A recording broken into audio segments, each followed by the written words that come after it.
Okay, Janusz, Man United against Southampton. There's signs, there's shoots of recovery for Manchester United. A couple of good cup results.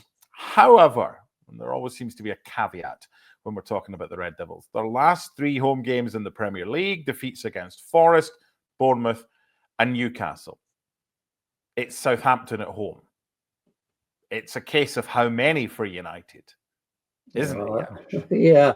I don't know if you can say that, right? Under Ten Hag or even now under Ruben Amorim, they haven't proven that, right? Away, home or away. Yes, the results, against Arsenal, Liverpool, can give you a little bit of momentum, and you've got to take advantage of that. So you'd expect that, but I just don't think that we've seen the consistency and the quality of play. Let's be honest, from Manchester United, to say that, because now they're going to be favorites to do that. I mean, think about it. In many ways, and I'm going to be speaking in general, when you watch the cup games against the top clubs, that gave Ruben Amorim to kind of play not the way he wants to play, right? I mean, this wasn't a team that would just keep possession and high pressing. That's what Ruben Amorim would like to do. This looked very much like the team of Erik Ten Hag, and most people weren't happy that Manchester United, even at Old Trafford, would sit back, allow the opposition, any opposition, I'm not talking just big clubs, but any clubs, not only to get points out of there, but often be the team on the front foot. So when you watch these games against, say Arsenal or Liverpool, you almost allowed to do that because the previous results have been so bad. That's why the changes all the time as far as managers go, that you sort of say, well, that's a massive game against Liverpool. We'll take that any way we can, or Arsenal. Now you have Southampton, and we've seen situations like this during the season where smaller teams came in and gave Manchester United all kinds of problems, being under Erik Ten Hag or under Ruben Amorim as well. So the future may be brighter, but this is going to be a game, to me, it's a good thing that you started that way, is because you almost expect, okay, after 2 games like that, let's see if we can, dominate Southampton. I'm not talking it has to be 4 or 5-0, but domination in terms of possession, in terms of quality chances created, and an easy win, whatever you think is easy. You say 2-0, 3-1, 3-0, that sort of game where you say, okay, fair enough.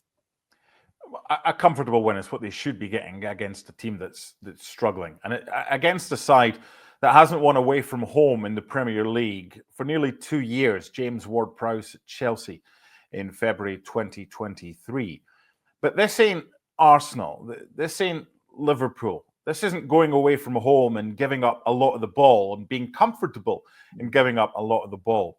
What has been Manchester United's issue, both under Amorim, but more so under Ten Hag, the last couple of years, with an inability to try and force a game and create as much when they have more of the ball, because the other team does to them what they did to Arsenal and Liverpool of late and say, here you go, you have the ball, try and break us down.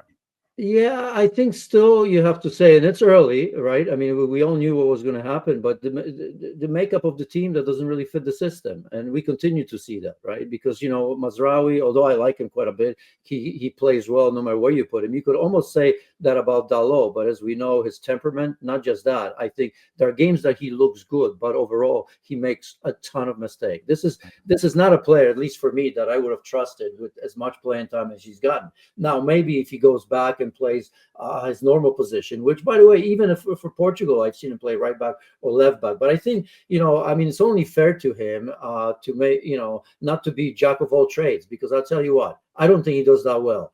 And I think I'm going to get a fight on my hands with some of our colleagues, Mark, that I know. I just don't see it. I see that he's very often liability, very often, in or around the goals conceded, right? Much better going forward than he is in defense. So it's perhaps, as I've said, unfair to him because he's played just about everywhere. But in those wide areas, you need a true wingers, right? Now you're kind of shoehorning people in the to play behind Højlund. Obviously questioned there as well, and I feel bad about him because I look at a young player that's playing for a massive club. He's under tremendous amount of pressure, given the sort of player historically that played in that position, who works extremely hard, who does one thing great, and that's, he knows how to hold up the ball with the back, but with his back to goal. But I still don't think that he's the answer, and he's not going to be the long-term answer for him. I've made peace with Manchester United where they are for a long time right now. I think we're going to see some good results, but I think everything starts again to kind of setting up the mentality from the point of view of Ruben Amorim, and speaking to hierarchy to get the players that he wants for next season. He gets a freebie from me here because I don't expect anything special from Manchester United. Okay, full reaction to all the games, not just in England, but across the continent on ESPN FC tonight on ESPN Plus. We'll be back on Friday with ESPN FC Live, looking back at today's games and tomorrow's games in the Premier League and looking ahead to all the action this weekend. My thanks to James and to Janusz. Bye for now.